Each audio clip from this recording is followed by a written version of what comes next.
Hello. కానమోకు కథావచనం మోహనవచనం పరిజ్ఞాన హితబాండం నిత్య చదువరి శ్రోతలకు ఆహ్వానం. నమస్కారం. చదవదగునెవరు రాసిన తదుపరి చదివిన వెంటనే మరువక పలువురికి వినిపింపబూనిన అది ఏ పరిజ్ఞాన హితబాండమౌపో మహిళ మోహనవచనమై విరాజిల్లు. పరిజ్ఞాన హితబాండం లక్ష్యం ప్రతివారీ సమాచార హక్కు, తెలుసుకునే హక్కు కూడా జీవించే హక్కుతో సమానం. ఆస్ఫూర్తితోనే ఇప్పుడు పి ప్రసాద్ ఇఫ్టు వారు అందజేసినటువంటి కాక్రోచెస్ ఆన్లైన్ మూమెంట్ అనేటువంటి ఈ అంశం మన కానమోకు కథావచన శ్రోతలకు అవగాహన నిమిత్తం ఇప్పుడు వినిపిస్తాను, వినండి. కాక్రోచెస్ ఆన్లైన్ మూమెంట్ మానవ సమూహాల హననానికి బొద్దింక సహజంతువు క్రిమికీటకాలు హిట్లర్ చేతుల్లో రాజకీయ సాధనాలుగా మారాయా? న్యూరెంబర్గ్ ట్రయల్స్ తర్వాత నిషేధించిన జంతు క్రిమికీటకాలని ఇజ్రాయిల్, రువాండా జాత్యహంకార శక్తులు తిరిగి రాజకీయంగా ఎలా వాడుకున్నాయి? హిట్లర్, నెతన్యాహు విద్వేష విధానాలకు ప్రతీకగా ఎంపిక చేసిన బొద్దింక మన జస్టిస్ సూర్యకాంత్ ఇష్టంగా ఎందుకు వాడారు? ఈ బొద్దింక ప్రస్తావన యాదృచ్ఛికమా లేదా జర్మనీ ప్రేరణతో దూరదృష్టితో జరిగిందా? జర్మనీ, ఇజ్రాయిల్, రువాండా బొద్దింకల రాజకీయ పాత్రలను ఇండియన్ బొద్దింక పోషిస్తుందా? జర్మనీ చరిత్ర భారత్లోనూ పునరావృతం అవుతుందా? పునరావృతమైతే హెగెల్, మార్క్స్లో ఎవరు చెప్పినట్లు హెగెల్ అన్నట్లు అది రెండోసారి యథావిధిగా పునరావృతం అవుతుందా? మరి మార్క్స్ చెప్పినట్లు రెండోసారి ప్రహసనంగా మారుతుందా? ప్రియమైన మిత్రులారా, బొద్దింకల ఆన్లైన్ ఉద్యమంపై జూన్ 1, 15 సంచిక ప్రజాపంద. దానికోసం రాసినటువంటి కాక్రోచెస్ ఆన్లైన్ మూమెంట్. పాసిజానికి నాడు అనుకూల, నేడు వ్యతిరేక సింబల్గా మారిన బొద్దింకల ఆన్లైన్ ఉద్యమం ప్రాథమిక ప్రతిస్పందన అంతుపట్టని అనేక విషయాలకు పుట్టిల్లుగానే కాకుండా చిరునామాగా వర్ధిల్లేదే చరిత్ర గర్భం. అట్టి చరిత్ర గమనం అనేక అనూహ్య మలుపులు, అసాధారణ కుదుపులు తీసుకుంటూ ముందుకు సాగుతుంది. అది ఏ క్షణం ఏ మలుపు తీసుకుంటుందో, ఎప్పుడు ఏ కుదుపుకు గురవుతుందో చరిత్ర గమనాన్ని పరిశీలించే రాజకీయ పండిత వర్గాలు సైతం ముందస్తు అంచనా వెయ్యలేని కొన్ని అరుదైన సందర్భాలు చోటు చేసుకుంటాయి. నిజానికి చరిత్ర గమనం గతితార్కిక చారిత్రక దృష్టితో అధ్యయనం చేసే విశ్లేషించే శక్తుల ముందస్తు అంచనాలకు దొరకని బ్రహ్మ పదార్థం వంటిది కాదు. అయినా కొన్నిసార్లు చారిత్రక గమనంలో సంభవించే ఆకస్మిక పరిణామాలు ముందస్తు అంచనాలకు దొరకవు. అవి బాహ్య చూపుకు గాలిలో నుంచి ఊడిపడినట్లు, ఆకాశం నుంచి రాలిపడినట్లు అనిపిస్తుంటాయి. అది నిజం కాదు. వాస్తవానికి అవి కూడా ఆనాటి సామాజిక వ్యవస్థ అంతర్గత పరిస్థితుల నుంచే ఉత్పన్నమై బయటకు మెరుపులా మెరుస్తుంటాయి. అవి ఉత్పన్నం కావడానికి గల కారణాలు కొన్నిసార్లు రాజకీయ విశ్లేషకుల ముందస్తు జోస్యాలకు అంతు చిక్కకపోవచ్చు. అదే సమయంలో అట్టి ఆకస్మిక లేదా అనూహ్య పరిణామాల తర్వాత అవి జరగడానికి మూల కారణాలని శాస్త్రీయంగా విశ్లేషించడం సాధ్యమే. అలా విశ్లేషించే కోవలోకి తాజా బొద్దింకల ఆన్లైన్ ఉద్యమం వస్తుంది. 15 మే 2026 సుప్రీంకోర్టు ప్రధాన న్యాయమూర్తి జస్టిస్ సూర్యకాంత్ నిరుద్యోగ యువతను బొద్దింకలు, పరాన్నజీవులతో పోల్చి ఓ వ్యాఖ్యానం చేశాడు.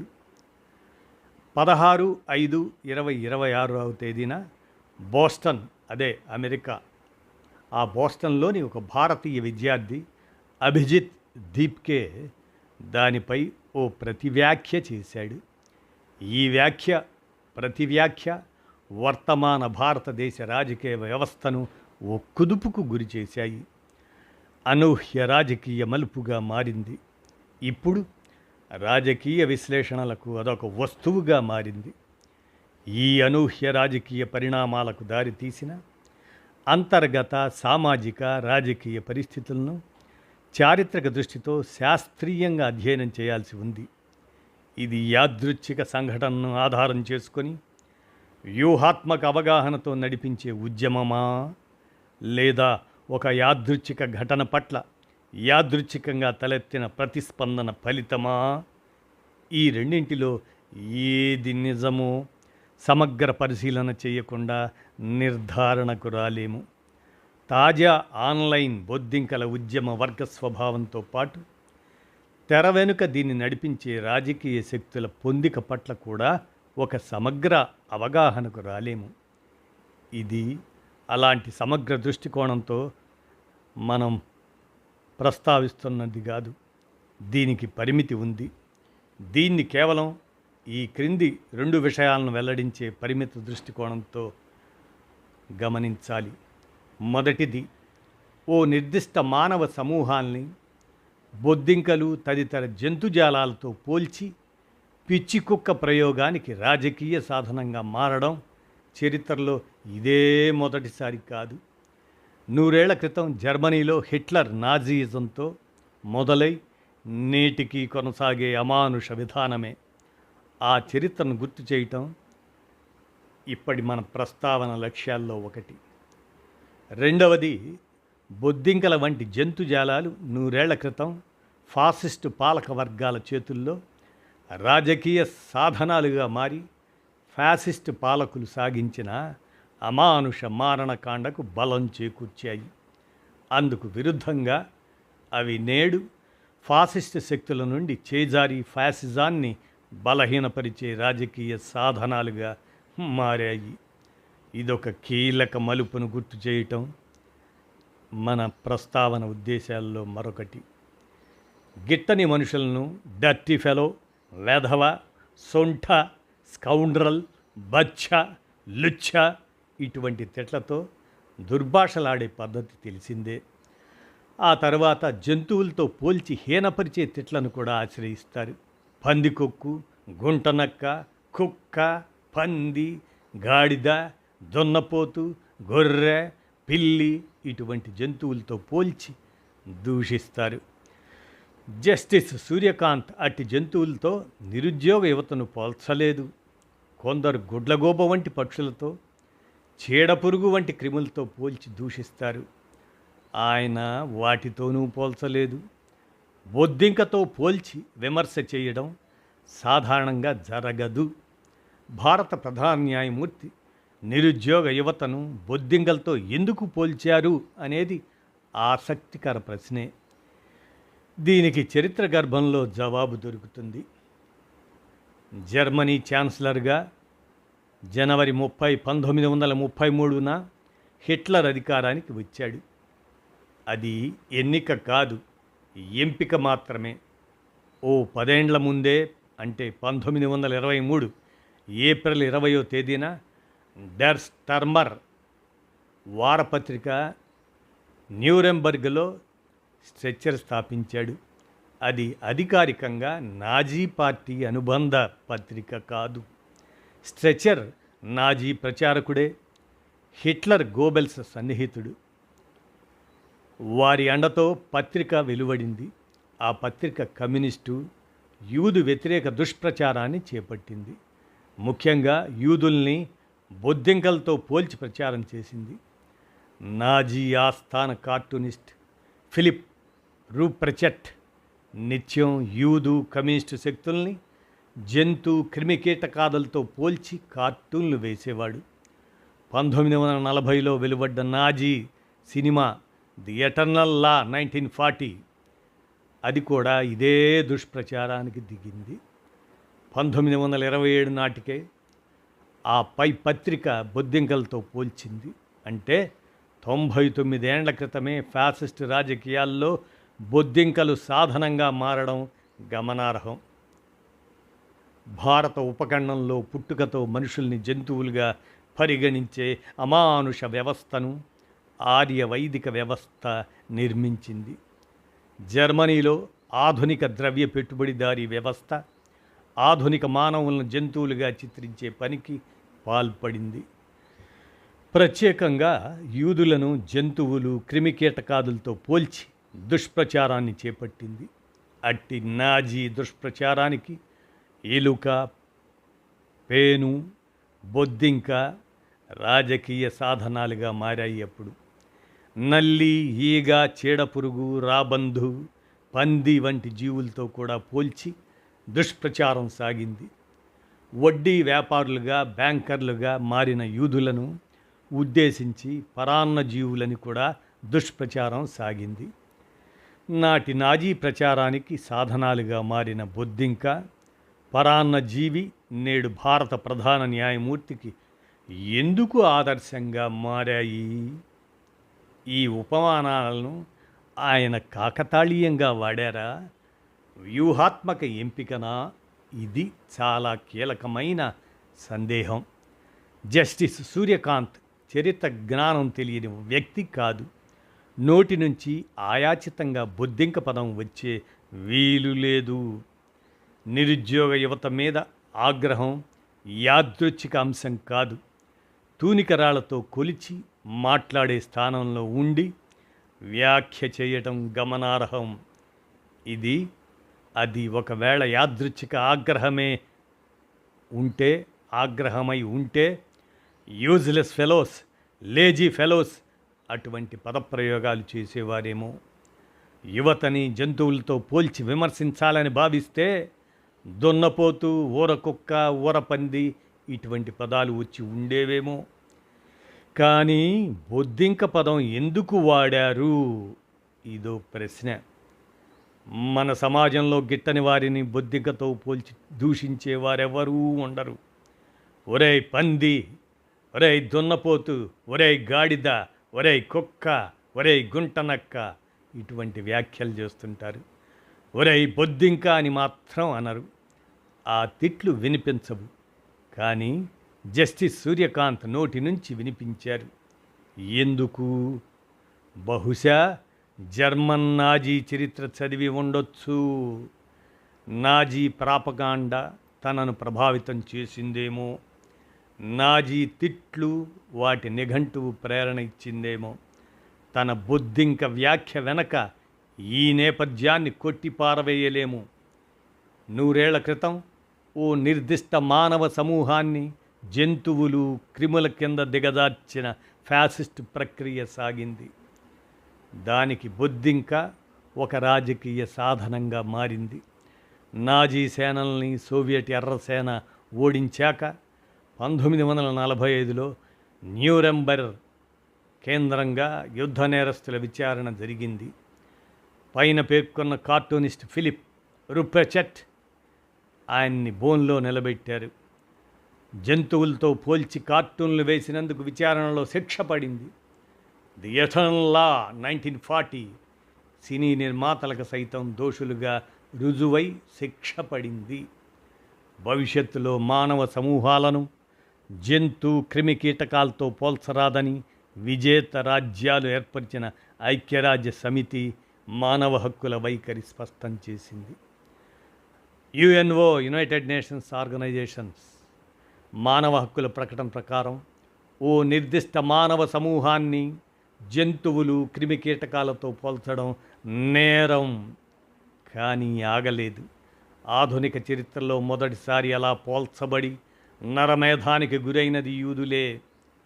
వారే ఇజ్రాయిల్ స్థాపన తర్వాత పాలస్తీనియన్ జాతిని జంతువులు, క్రిమికీటకాలతో పోల్చి నేరం చేస్తున్నారు.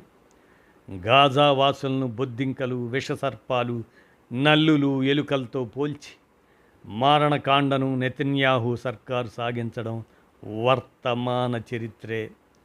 1990 దశాబ్దంలో రువాండాలో టుట్సీ తెగని బొద్దింక, పాము, ఎలుకతో పోల్చి హుటూ తెగ మారణకాండ సాగించింది. దీనికి ఖనిజ వనరులను కొల్లగొట్టే సామ్రాజ్యవాద కుట్రలు ప్రధాన కారణం. 2010 ఆ దశాబ్దంలో ఆఫ్రికా, ఆసియా దేశాల నుంచి పొట్టచేత పట్టుకొని యూరప్ వలస వచ్చిన శ్రామికులను కూడా జాత్యహంకార శక్తులు జంతు క్రిమికీటకాలతో పోల్చి హింసాకాండ సాగించాయి. యూరప్ వచ్చే దారిలో మధ్యధరా సముద్రంలో ఆ బోట్లు బోల్తా పడి వలస కార్మికులు మరణించిన సందర్భంగా జర్మనీ, ఇటలీ, ఫ్రాన్స్ వంటి యూరప్ దేశాల జాత్యహంకార శక్తులు మురిశాయి.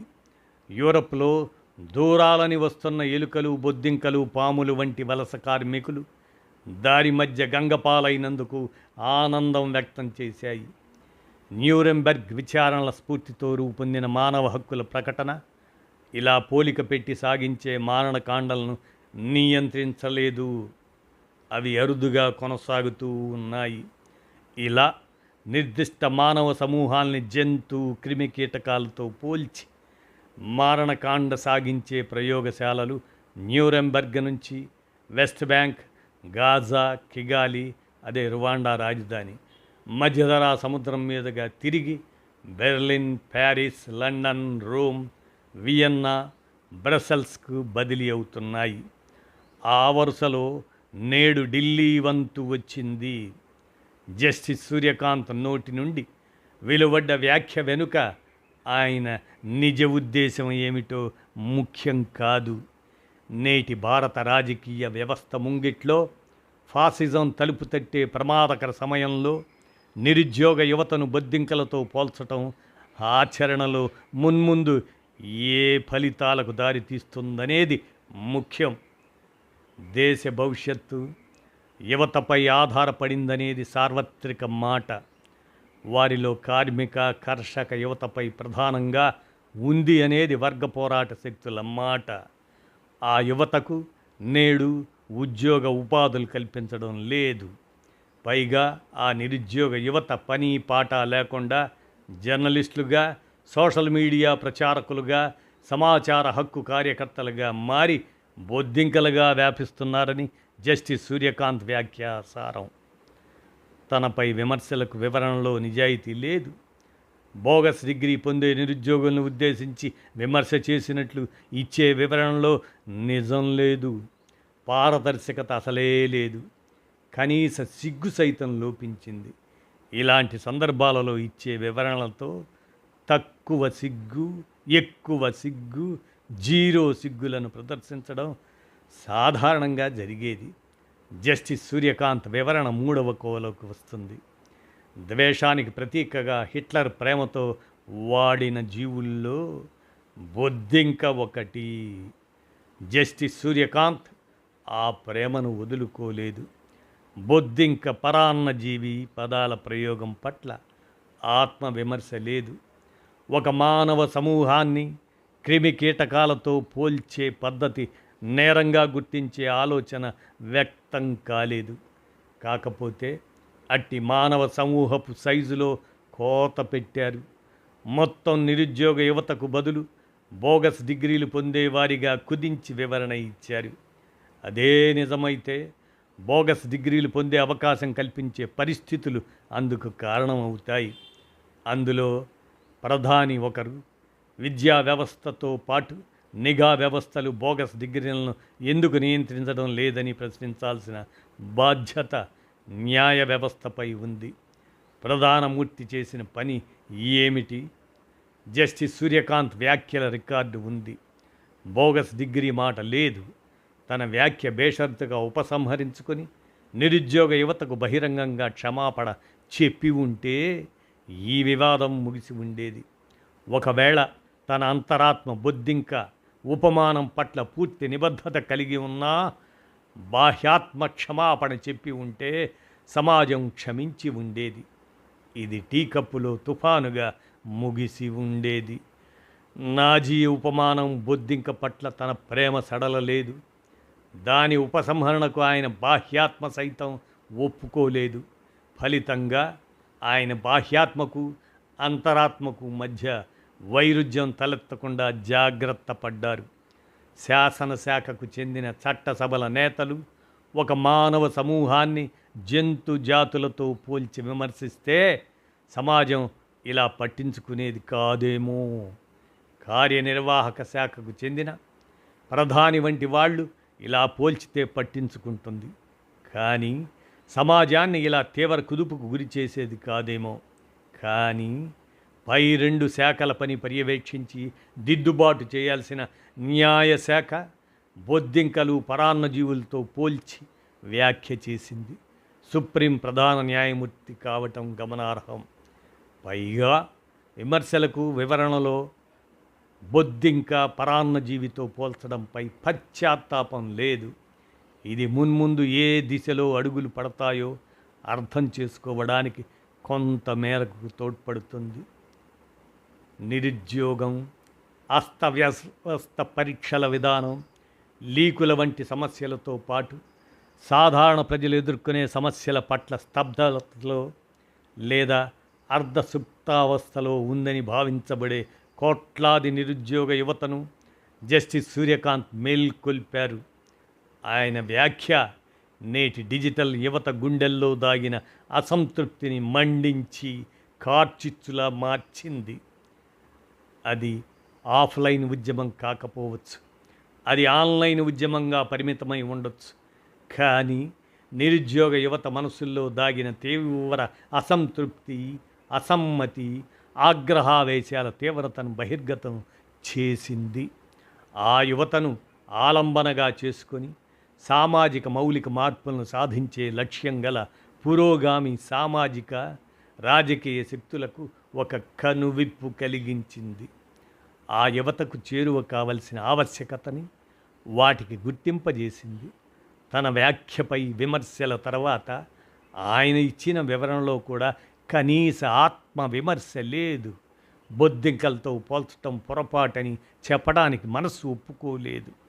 నిజాయితీ, పారదర్శకత లేని వివరణ ఇచ్చి తను ఒక రకంగా మంచి పనే చేశారు. పరోక్షంగానైనా ఆయన సామాజిక పురోగమన శక్తులను మేల్కొలిపే ఉత్ప్రేరక పాత్ర పోషించారు. కొన్ని నిర్దిష్ట కాలాలలో దోపిడీ వ్యవస్థ సృష్టించిన కొన్ని ప్రత్యేక పరిస్థితుల వల్ల నాటి సమాజాన్ని చీకట్లు ఆవరిస్తాయి. ఫలితంగా స్తబ్దత ఏర్పడుతుంది. ఆ స్తబ్దతను బద్దలు కొట్టి మేల్కొలిపే పాత్రధారులను కూడా మరో దశలో అదే దోపిడీ వ్యవస్థ సృష్టించి పురోగామి సామాజిక శక్తులకు ఆయుధంగా అందిస్తుంది. బహుశా జస్టిస్ సూర్యకాంత్కి చరిత్ర అట్టి బాధ్యతను అందించిందేమో. చరిత్ర గమనాన్ని ముందుకు నడిపించాల్సిన బాధ్యత గల పురోగామి విప్లవ సామాజిక రాజకీయ శక్తులకు నిరుద్యోగ యువత పట్ల నమ్మకం కలిగించే పనిని చరిత్ర జస్టిస్ సూర్యకాంత్కి అప్పగించిందేమో. చరిత్ర పునరావృతం అవుతుంది. చారిత్రక ఘటనల పునరావృతం రూపంలో అవుతాయి. అయితే యథాతథంగా కాదు. మారిన నూతన పరిస్థితులకు లోబడి కొత్త రూపంలో పాత ఘటనలు పునరావృతం అవుతాయని ఫ్రెంచి చరిత్రపై రచించిన తన లూయి బోనాపార్టీ 18వ బ్రూమెయిర్ ఆ గ్రంథంలో ఒక సందర్భంగా మార్క్స్ అంటాడు. చరిత్ర పునరావృతంపై హెగెల్ సూక్తిని ఉల్లేఖిస్తూ ఇలా అంటాడు మార్క్స్: ప్రపంచ ప్రఖ్యాతిగాంచిన చారిత్రక సంఘటనలు, సన్నివేశాలు పునరావృతం అవుతాయని హెగెల్ ఒక చోట చెప్పాడు. కానీ మొదటిసారి విషాదంగా, రెండవసారి ప్రహసనంగా పునరావృతమయ్యే విషయాన్ని ఆయన మర్చిపోయాడు అని మార్క్స్ వ్యాఖ్య జస్టిస్ సూర్యకాంత్ వ్యాఖ్యకు కూడా వర్తిస్తుంది. చరిత్ర గమనంలో 100 ఏళ్ల తర్వాత బొద్దింక గూర్చి జస్టిస్ సూర్యకాంత్ ప్రస్తావించారు. కానీ యథాతథంగా కాదు, పూర్తి భిన్నమైన రూపం తీసుకుంది. ఫ్యాసిస్టు రాజకీయ ప్రక్రియకి నాటి నాజీ జర్మనీలో బొద్దింక పరాన్నజీవి రాజకీయ సాధనాలుగా బాగా ఉపకరించాయి. 1923 నుంచి 1945లో నాజీ సైన్యాల ఓటమి వరకు బొద్దింకలతో సహా జంతు క్రిమికీటకాదులు ఫ్యాసిస్టు శక్తులకు పనిముట్లుగా ఉపకరించాయి. తర్వాతే అవి ఆ పాత్ర నుంచి వైదొలిగాయి. కానీ జస్టిస్ సూర్యకాంత్ వ్యాఖ్య చేశాక 24 గంటల్లోనే బొద్దింకలు ఆయన చేజారాయి. 30 ఏళ్ల యువకుడైన అభిజిత్ చేతికి ఆయుధంగా చిక్కాయి. వారంలో 23 మిలియన్ల యువత చేజిక్కించుకున్నాయి. జస్టిస్ సూర్యకాంత్ ఎవరిని ఉద్దేశించి బొద్దింకలు పరాన్నజీవులను తన ఆయుధాలుగా మలిచే ప్రయత్నం చేశారో 24 గంటలు తిరక్కముందే వారి చేతుల్లో అంతకంటే పదునైన ఆయుధాలుగా మారడం విశేషం. హెగెల్ అన్నట్లు యథాతథంగా చరిత్ర పునరావృతం కాలేదు, పైగా మార్క్స్ జోడించినట్లు భిన్నంగా పునరావృతం కావడం విశేషం. నాజీ జర్మనీలో యూదు కమ్యూనిస్టుల అణచివేతకు బొద్దింక సహా జంతుజాలాలు ఉపయోగపడ్డాయి. అది నాడు పరమ విషాదంగా ముగిసింది. నేడు జస్టిస్ సూర్యకాంత్ ధరించిన ఆయుధం 24 గంటల్లోనే ఆయన చేజారి అతి పెద్ద ప్రహసనంగా మారింది. మార్క్స్ జోడించినట్లుగా ఆనాడు బొద్దింకల కథ విషాదంగా ముగిసింది, నేడు అదో ప్రహసనంగా మారింది. జస్టిస్ సూర్యకాంత్ను ఫ్యాసిస్టుగా ఆరోపించడం లేదు, ఫాసిజానికి తాను ఒక ప్రతినిధిగా కూడా ఆరోపించడం లేదు. అదే సమయంలో చరిత్రలో ఫాసిస్టు ప్రభుత్వాలు చేపట్టిన అమానుష మారణకాండలకు సాధనంగా ఉపకరించిన బొద్దింకని ఉపమానంగా ఎంచుకున్న చేదు నిజం మరువకూడనిది. పైగా తనపై విమర్శ వచ్చాక ఆయన ఇచ్చిన వివరణలో సైతం బొద్దింక పదాన్ని వాడటం పొరపాటని అనలేదు. బొద్దింకని ఉపమానంగా ఎంచుకున్న ఆయన నిబద్ధత సడలలేదు. ఆయన వ్యక్తిగతంగా ఫాసిస్ట్ అవునో కాదో అనేది ముఖ్యం కాదు. నిరుద్యోగ యువతను బొద్దింకలతో పోల్చిన ఉద్దేశం ఆచరణలో ఎటుదారి తీస్తుందనేది ముఖ్యం. ఒక నిర్దిష్ట మానవ సమూహాన్ని చంపదగిన బొద్దింకలతో పోల్చిన తర్వాత సంభవించబోయే పరిణామాలకు ఆయన బాధ్యత వహిస్తారా లేదా అనేది ముఖ్యం. ఏదేని ఓ మానవ సమూహానికి పిచ్చి కుక్క పేరు పెట్టినా బొద్దింక పేరు పెట్టినా ఏం జరగబోతుందో ముఖ్యం. అవి చంపదగ్గ జీవులే కదా. కనిపిస్తే కాలితో చెప్పుతో చంపి తీరాల్సిన బొద్దింకలతో ఉద్యోగాలు రాని బాధిత నిరుద్యోగ సమూహాన్ని పోల్చిన చర్య ఏ ఫలితాలను ఇస్తుందనేది ముఖ్యం.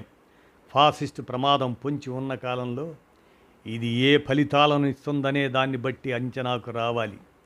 బొద్దింకలతో పోల్చబడ్డ నిరుద్యోగ యువత మున్ముందు ఒకవేళ నిరసన వ్యక్తం చేస్తే ఫాసిస్టు సర్కార్లు ఏం చేయాలో ఆయన వ్యాఖ్య మార్గదర్శకంగా ఉపయోగపడదా?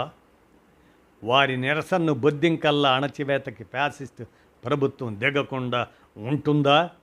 ఇది జస్టిస్ సూర్యకాంత్ వ్యక్తిగత ఉద్దేశం ఏమిటనే కంటే తన వ్యాఖ్య ఫ్యాసిస్టు రాజకీయ సాధనంగా ఉపయోగపడే భౌతిక పరిస్థితి ఆధారంగా నిర్ధారణకు రావాల్సి ఉంది. భావోద్వేగాలతో కాకుండా ఆచరణలో జరగబో ఫలితాన్ని బట్టి సరైన నిర్ధారణకు రావాల్సి ఉంటుంది. ఆధునిక శాస్త్ర సాంకేతిక రంగాల పురోగతి, దాని మీద ఆధారపడి సమాచార ప్రచార వ్యవస్థల్ని దోపిడీ వ్యవస్థలు అభివృద్ధి చేశాయి. భారతదేశ ఫాసిస్టు పాలక వర్గాలు ముందున్నాయి. పైగా బూర్జువా పార్లమెంటరీ ప్రజాస్వామ్య వ్యవస్థ నుంచి బూర్జువా ఫాసిస్టు వ్యవస్థ వైపు తిరోగమింప చేయడానికి ఫ్యాసిస్టు శక్తులు ఆధునిక సాంకేతిక సమాచార వ్యవస్థను ఆయుధంగా మలుచుకున్నారు.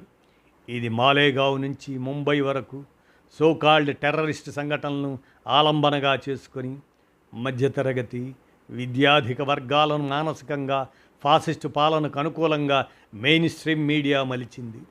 2011 అన్నా హజారే బొమ్మబెట్టి నిర్మించిన అవినీతి వ్యతిరేక ఉద్యమం, 2012 నిర్భయ దుర్ఘటన సందర్భాలలో మెయిన్ స్ట్రీమ్ మీడియాతో పాటు సోషల్ మీడియా కూడా చురుకైన పాత్ర పోషించింది. అవి 2014లో నేటి ప్రధాని సర్కార్ గద్దె ఎక్కడానికి మెట్లుగా ఉపకరించాయి. గోధీ మీడియా మెయిన్ స్ట్రీమ్ మీడియాతో దానితో పాటు సోషల్ మీడియా జట్టు కట్టి సుదీర్ఘకాలం ప్రయాణించిన నేపథ్యం ఉంది. నేటి ప్రధాని సర్కారు అధికారానికి రాకముందే కాకుండా అధికారం చేపట్టాక కొంతకాలం కూడా ఫాసిస్ట్ రాజకీయ ప్రచారానికి పైన పేర్కొన్న 2 రకాల మీడియా వ్యవస్థలు సమాంతర సేవ చేశాయి. 2016 పెద్ద నోట్ల రద్దు, 2017 జీఎస్టీ, 2019లో 370 రద్దు, ఎన్ఆర్సీ వంటి కొన్ని సందర్భాల వరకు అది కొనసాగింది. Main stream media, social media ఈ రెండింటి చిన్న విభాగాలు నాడు నేటి ప్రధాని ప్రభుత్వ ఫాసిస్ట్ విధానాలకు వ్యతిరేకంగా ప్రచారం చేసిన మాట నిజమే.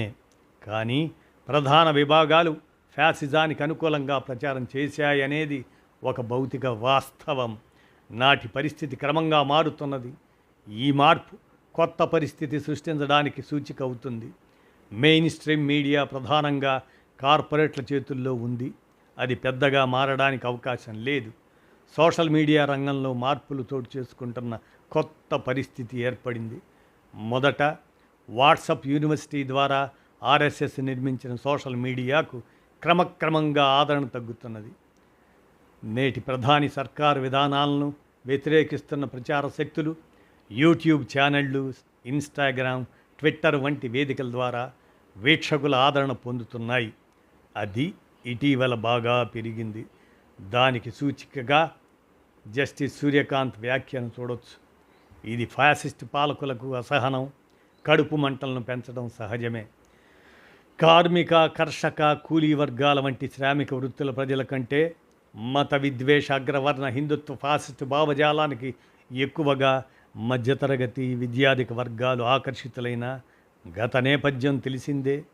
ముఖ్యంగా డిజిటల్ యువతరం మరింత ప్రభావితమైంది. ఆన్లైన్ ప్రచార వ్యవస్థ ఫ్యాసిస్టు పాలకుల విధానాలకు బలాన్ని చేకూర్చింది. కానీ అది గత చరిత్ర మాత్రమే. ఇప్పుడు అది చెలిస్తుంది. ఒకవైపు నుండి మరోవైపుకు మొగ్గుతుంది. పరిస్థితి క్రమంగా మారుతుంది.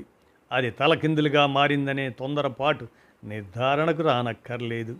కానీ దాని దిశ మాత్రం మారుతుంది. ఇలాంటి నిర్ధారణకు రావటం అతిశయోక్తి కాదు. ఆ క్రమంలో జరిగే మార్పు కొత్త భౌతిక పరిస్థితిని ఏర్పరచడానికి అవకాశం కల్పిస్తుంది.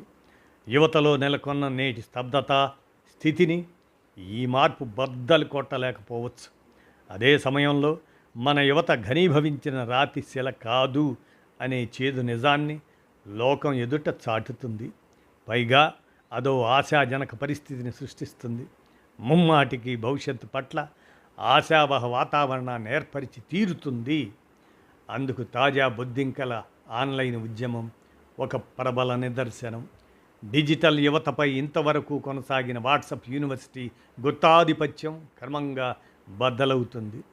2011 అవినీతి వ్యతిరేక ఉద్యమ కాలం నుంచి వాట్సాప్ యూనివర్సిటీ పెద్ద వ్యవస్థీకృత సోషల్ మీడియా నెట్వర్క్ను నిర్మించుకున్నది. దేశ ప్రధానిగా 12 ఏళ్ల నుండి నేటి ప్రధాని బలమైన నెట్వర్క్ నిర్మాణం అయింది. ఈ వ్యవస్థీకృత సోషల్ మీడియా నెట్వర్క్లకును బయటకు పాల పొంగుగా కనిపించే బొద్దింకల ఆన్లైన్ ఉద్యమం వారం కూడా తిరక్కముందే బద్దలు కొట్టింది. వాటిని అనుసరించే సంఖ్యను మించింది. దానికి మోడీ సర్కార్ భయపడి 30 ఏండ్ల అభిజిత్ ఇన్స్టాగ్రామ్ సహా ఆన్లైన్ ప్రచారంపై నిషేధం విధించింది. దీన్ని బట్టి బొద్దింకల ఉద్యమం మోడీ సర్కార్ను ఏ స్థాయిలో రాజకీయ కుదిపి వేసిందో తేలిగ్గా అర్థం చేసుకోవచ్చు. మణిపూర్, కాశ్మీర్ రైతాంగ ఉద్యమం వంటి కీలక పరిణామాల నుండి మధ్యప్రాచ్య యుద్ధం, అధిక ధరల వంటి దేశాన్ని కుదిపివేసే అనేక రగిలే సమస్యల వరకు నేటి ప్రధాని సర్కార్ ప్రధానంగా మౌనమూర్తి పాత్ర పోషించింది. అదే ప్రధాని 30 ఏండ్ల అభిజిత్ బొద్దింకల ఆన్లైన్ ఉద్యమం పట్ల కదిలిపోయింది. యుద్ధ ప్రాతిపదికన క్యాబినెట్ సమావేశాన్ని ప్రధాని ఏర్పాటు చేయటం దానికి ఒక నిదర్శనం. వివరణలు, సవరణలు, సంస్కరణలతో తమదైన ప్రక్షాళనకు దిగాల్సిన పరిస్థితికి నేటి ప్రధాని సర్కారు నెట్టబడింది. స్థూలంగా కార్పొరేట్ మీడియా, మెయిన్ స్ట్రీమ్ మీడియాని సోషల్ మీడియా అనుసరించిన గత నేపథ్యం తెలిసిందే. మొదటిసారి బొద్దింకల ఆన్లైన్ ఉద్యమం మీద కార్పొరేట్ మీడియా దుష్ప్రచారానికి దిగింది. Godi media, main stream media and corporate media అనే 3 పేర్లతో పిలిచే మీడియా అభిజిత్పై తీవ్ర దుష్ప్రచార దాడికి దిగింది. ఇలాంటి పచ్చి అబద్ధాల గోధీ మీడియా వ్యవస్థకి ప్రధాన సింబల్గా వర్ధిల్లుతున్న అర్నబ్ గోస్వామి బొద్దింకల ఆన్లైన్ ఉద్యమంపై చేపట్టే దాడికి ప్రత్యేకత ఉంది. ఆయన తన రిపబ్లికన్ ఛానల్లో ఏకంగా డీప్ స్టేట్ అభిజిత్ శీర్షిక పెట్టి దుష్ప్రచారాన్ని చేపట్టే పద్ధతి హీనంగా ఉంది. ఆన్లైన్లో ఆయన్ని అనుసరించే వారిలో పాకిస్తాన్, పాలస్తీనా, మలేషియా, ఐవరీ కోస్ట్, బ్రెజిల్లో లక్షల మంది ఎందుకు ఉన్నారని అపరాధ పరిశోధనలో కనుక్కున్నట్లు చెబుతూ అది మన దేశాన్ని బలహీనపరిచే కుట్రగా ఆరోపణ చేస్తున్నాడు. గాజా మారణకాండపై ఆన్లైన్లో భారతీయులు సహా ప్రపంచ దేశాల ప్రజలు ఖండించిన సమయంలో తమ ఇజ్రాయెల్ అంతర్గత వ్యవహారాల్లో జోక్యంగా నెతన్యాహు సర్కార్ కుట్రగా ఖండించింది. ఇక్కడ మన ప్రధాని సర్కార్ కాకుండా మీడియా ప్రతినిధి ఆర్నబ్ కుట్రగా ఖండించడం ప్రత్యేకంగా గమనార్హం. అంతటితో ఆగకుండా బొద్దింకల ఉద్యమం భారతదేశ జాతీయ భద్రతకు పెద్ద ప్రమాదంగా మారిందని గోధీ మీడియా భారీ ఎత్తున దుష్ప్రచారం చేపట్టడం గమనార్హం. ఇలా సోషల్ మీడియా అవతరించిన తర్వాత ఈ విధంగా ఒక డిజిటల్ ఉద్యమంపై కార్పొరేట్ మీడియా ప్రత్యేకంగా పనిగట్టుకొని దుష్ప్రచార దాడికి దిగటం ఇదే మొదటిసారి కావడం మరో గమనార్హ అంశం. ఇది యువతలో వస్తున్న మార్పుకు సంకేతం. నిరుద్యోగం, పరీక్షా పత్రాల లీకులు, అధిక ధరలు, అధిక పన్నులు, అవినీతి కుంభకోణాలు యువతను ఆగ్రహానికి తీవ్రంగా గురి చేస్తున్నాయి. పైగా ప్రజలు ఎదుర్కొనే సమస్యలు అన్నింటికీ సర్వరోగ నివారణగా జై శ్రీరామ్ నినాదం ఇచ్చే పద్ధతి పట్ల డిజిటల్ యువతలో కూడా గత మోజు క్రమంగా తగ్గింది. తమకు ఎదురయ్యే లీకులు, నిరుద్యోగ వంటి సమస్యలకు జై శ్రీరామ్ నినాదం పరిష్కారాన్ని చూపించడం లేదు. ఈ పరిస్థితి డిజిటల్ తరం పాత బాట వీడి కొత్త బాట చేపట్టడానికి కారణం. 2,30,00,000 మందికి చేరిన బొద్దింకల ఉద్యమ మద్దతుదారులను తీవ్రవాదులు, అరాచక శక్తులు, పాకిస్తాన్ అనుకూల ఉగ్రవాదులు, జాతి వ్యతిరేక శక్తులుగా ముద్ర వేసి ఆలోచించడం పుండు మీద కారం చల్లే చర్య అవుతుంది. వారికి అనివార్యంగా నేటి ప్రధాని సర్కార్ కొత్త రాజకీయ పాఠాన్ని నేర్పుతుంది. తమకు ఇంతవరకు తెగ పూనకం తెప్పించిన జై శ్రీరామ్ నినాదం గుట్టు తెలుసుకోవడానికి దారి తీస్తుంది. అంతకంటే మరో కొత్త పాఠం కూడా వారికి బోధిస్తుంది. నేటి ప్రధాని సర్కారు గోధీ మీడియా ఇంతకాలం ఎవరిని ఉద్దేశించి పాక్ ఏజెంట్లు, సంఘద్రోహ, దేశద్రోహ, జాతి వ్యతిరేక శక్తులను దుష్ప్రచారం చేసిందో ఆ ప్రచారాన్ని ఇదే డిజిటల్ యువత నమ్మి అనుసరించింది. గోధీ మీడియా సాగించే దుష్ప్రచార ప్రభావంతో ఇంతవరకు విప్లవ, వామపక్ష, ప్రజాతంత్ర, లౌకిక శక్తుల పట్ల ఈ డిజిటల్ యువతరానికి అపోహ ఏర్పడింది. కానీ బొద్దింకలతో పోల్చడాన్ని ప్రశ్నించిన కారణంగా అదే ముద్ర వేసి తమకు కుట్ర అంటగట్టడంతో డిజిటల్ యువతరం విధిగా పునరాలోచనలో పడుతుంది. తన పూర్వ వ్యతిరేకత, అపోహలను తొలగించుకోవడానికి ప్రయత్నం చేస్తుంది. కోరేగావ్, పుల్వామా, పహల్గాం, ఖగార్, కాశ్మీర్ నేపథ్యాలను నూతన దృక్కోణంతో అధ్యయనం చేయడానికి అవకాశం కల్పిస్తుంది. ఇంతవరకు డిజిటల్ యువత సోషల్ మీడియా వేదికగా తెలుసో తెలియకో ఫ్యాసిస్ట్ రాజకీయ శక్తులు బలపడటానికి ఒక సాధనంగా ఏదో మేరకు ఉపకరించింది. ఇక డిజిటల్ యువత తమ సమస్యల గురించి స్పందించే వైఖరి ఏదో మేరకు ఫాసిజాన్ని బలహీనపరుస్తుంది.